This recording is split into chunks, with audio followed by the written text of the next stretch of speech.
pour seetaan ni nawetaan mais est-ce que amul beneen profil de jeunes yoo nga xamante ni dañ ciy greffé wu pour créer ces incidents là.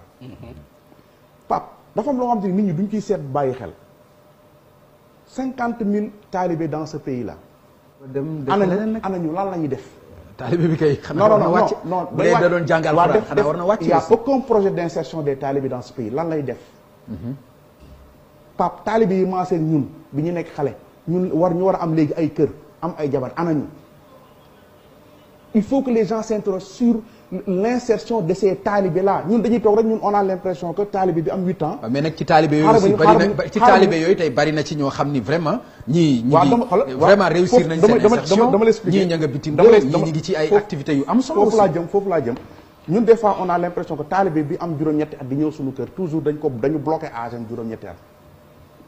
talibé bu demee ba am âge majeur ñii ñooy xale yi nekk di jaay di góorgóorlu comme tu l'as dit am ñoom tamit dañuy nekk di raxas oto ba nekk chauffeur ba am oto am ñoom te dañuy bay ba nekk di dara ba am liggéey mais am na ñoo xam te ne ñu ngi ci dans la criminalité organisée.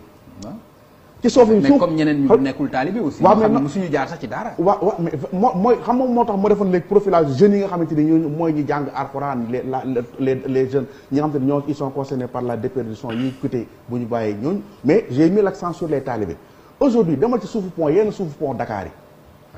Padois. Tout à fait. nga ñëw wetu Maristes fii nii. Tout à fait. ou demal côté Anse. am na ay jeunes yoo xamante ni mais ñu ci bëri boo leen tàppee laaj leen ñu tari la Alxuraan. mais le pouvoir les pouvoirs du Macky rek même avant amuñu benn politique d'insertion des talibés te ñooñu bu ñu xëyee ba màgg il faut ñu ñëw dugg ci système social bi liggéey am dara ñooñu tey jii bu ñu leen jëlul en préoccupation ñooñu ñooy ñëw di dugg ci yenn di def yenn dégâts yi. parce que man c'est vrai am na ay kilifa ay borom kër yoo xamante ni am nañ irresponsabilité ba mën nañ gis seen ay doom di def lu jaaduwul ñu toog seetaan leen ci parce que ça les arrange. mais am nañ ñeneen ñi nga xamante ni ay xale yoo xamante ni jeunes yi nga xamante ni réer nañu seen ay parents l'État n'a plus les moyens ou n'a fait aucun effort pour tracer les talibés. talibé bi parce qu'il y avait un projet xale bi bu nekkee ci mbedd mi récupérer talibé def traçabilité monter pour xool kii kan mooy yaayam ban dëkk la jóge ba xam fan la dëkk. pour bu jàngee ba am puis ñu mën ko delloo. mais amul naka luñ benn politique pour gérer les talibés. aujourd'hui en un sorte man je pense que nous sommes en train de vivre les conséquences de cette situation des enfants talibés ni une large partie. dañuy rejoindre dañuy nekk dans responsable dans. kii mooy Modou Bane journaliste prostitué ku koy wër jàppal Modou Bane ma fàttali ne. dafa am match football bu amoon ca Tëngéej mu am benn équipe bu nu gagné beneen équipe ba fépp ci kawam ñu yàq match bi ñu sànni fa ay xeer taal stade ba am na sax bakkan bu fa rot ñuy commentaire fee yooyu supporters yi def ñëpp di ko naqarlu ak di ko ñaawlu ak di xool yan pexe lañu war a def ba lii dootu amati moom mu ñëw ne taalibe yi ñooy def loolu. ñu dégluwaat élément bi bu baax ak lañ doon waxtaanee lan la jotee daara ñu dégluwaat élément bi. Pape dafa am loo xamante ni nit ñi duñ ciy seet bàyyi xel. bismillah. 50 000 talibés dans ce pays là. ana ñu lan la ñuy def. talibé bi kay xanaa war na wàcc. non bu dee da doon jàngal Alxuraan xanaa war na wàcc. il y a aucun projet d'insertion des talibés dans ce pays lan lay def. Pape talibé yi maasee ñun bi ñu nekk xale ñu war a am léegi ay kër am ay jabar ana ñu.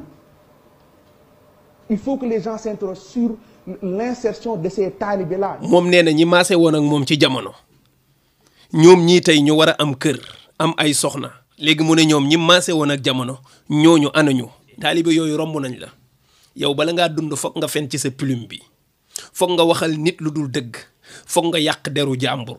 ñun on a l'impression que talibé bi am 8 ans. mais nag ci talibé yooyu aussi yooyu tey bari na ci ñoo xam ni vraiment. merci ñii vraiment réussir nañ seen insertion. merci Pam Ngagne nga bitim réew ñi ngi ci ay activités yu am solo. foofu laa jëm merci Pam Ngagne Ndiaye ñi ngi ci activités yu am solo. ñii tukki nañu dem réew ma ñii ñi ngi nekk ay commerçant ñee nekki imam ñee nekki sëriñ daara nekki lu ne ci dëkk bi li ñuy taxawee ci diine ji doomu daara yooyu ñoo koy tabax. xoola ba ci combat des valeurs yi ngay gis ci dëkk bi fii doomu daara yi ñoo koy taxawee yow mercenaire bu yées bi nag journaliste prostitué bi kenn mësul a xam ci xeexal valeur kenn musul a xamal lu baax lenn nga xam nekk mercenaire gàddu sa pilim di wax lu dul dëgg ñu lay fay pour ngay dunde taalibe yooyu Modou Bane du ñu sa nawle. am na ñoo xam te ne ñu ngi ci dans la criminalité organisée.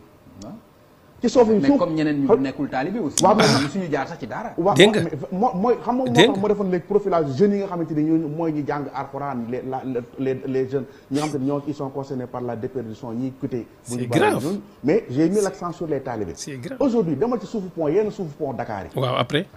Padois. waaw nga ñëw wetu Maristes fii nii. waaw demal côté Anse. d'accord am na ay jeunes yoo xamante ni. mais ñu ci bëri boo leen tàppee laaj leen ñu tari la alxuraan. loolu lan la joteeg daara mais doomu jullit même bu nekkee kër ndeyam ak baayam mais dafa war a jàng alxuraan tari alxuraan affaire jullit la du affaire de dem daara fii waajur wu ne yow responsable nga pour sa doom bi ne ci kër gi di jàng alxuraan fu ñu ko fëgg mu tari alxuraan mais dem naa ci pont bi fekk naa fa ay nit yu jubul ma tari loo leen alxuraan ñu tari alxuraan kon ay taalibe lañu. mais le pouvoir les pouvoirs du Macky rek même avant amuñu benn politique d'insertion des talibés. bien sûr te ñooñu bu ñu xëyee ba màgg il faut ñu ñëw dugg ci système social bi liggéey am dara. dégg nga ñooñu tey jii bu ñu leen jërul en préoccupation ñooñu ñooy ñëw di dugg ci yenn di def yenn dégâts yi. allahu akbar Modou Bane fen baaxul bëgg a duufal sa poos neexal ñi la def mercenaire warul tax ngay fenal doomu daara yi. parce que man c'est vrai am na ay kilifa ay borom kër yoo xamante ni.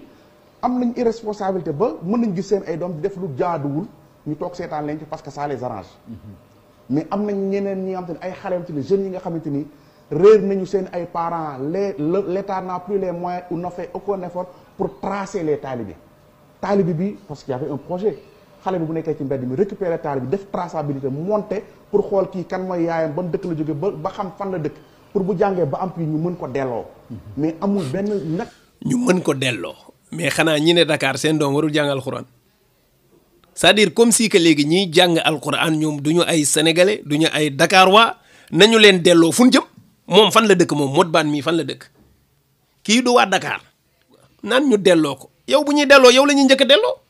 pour gérer les talibés aujourd'hui en un sorte man je pense que. walaay di nga dër nous sommes en train de vivre les conséquences de cette situation des enfants talibés yoo xam te ni une large partie dañuy rejoindre ce nee na aujourd'hui ñu ngi dund conséquence su situation wu taalibe maanaam nee na conséquences yi mooy feeñ ñii ñooy dem ci lamb yi di ko toj ñooy dem ci stade yi di ko taal ñooy def yenn non kii ku yées la journaliste prostitué ma ne ku koy wër jàppal Modou Bane waa daara seen résultat mooy ña ca jàkka ya di xutba tey waa daara ji seeni résultat mooy ña ca rajo ya di waxtaani tey waa daara seeni résultat mooy ñay takk sëy ya di tudd doom ya di jullee néew ya waa daara seeni résultat milliardaires yi ñu am fii ci Sénégal bu ñu dee juróom ñeenti ñëpp ay doomu daara lañu su fekkente ne am na ñoo xam ne mës nañoo jógee ci daara nekk beneen nitu safaan mais c'est normal fépp ci société bi am na ñeneen ñu jógee école nekk leneen pourquoi mu ne loolu mooy conséquence u daara yi lu tax mu ne loolu mooy résultat wu daara yi waxul dëgg lan mooy résultat wu école bi musoo gis daara junne ne taalibe ba jàpp na sëriñ ba di ko dóor année bii ñu génn ñaata yoon ngeen gis élève bu dóor maître am élève bu dóor maîtresse am élève bu jam professeur am grève nañ fi sax ndax élèves yi dóor seeni professeur tëj nañu xale yi xotti seeni kaye ci diggu cours bi jël seeni blouse xotti sànni ba ñu leen di sanctionner école bi muy ubbi loolu mosoo ko dégg ci daara yi Modou Bane amal jom mbokk yi ngeen baal ñu wax su ko defee dinañ ci dellu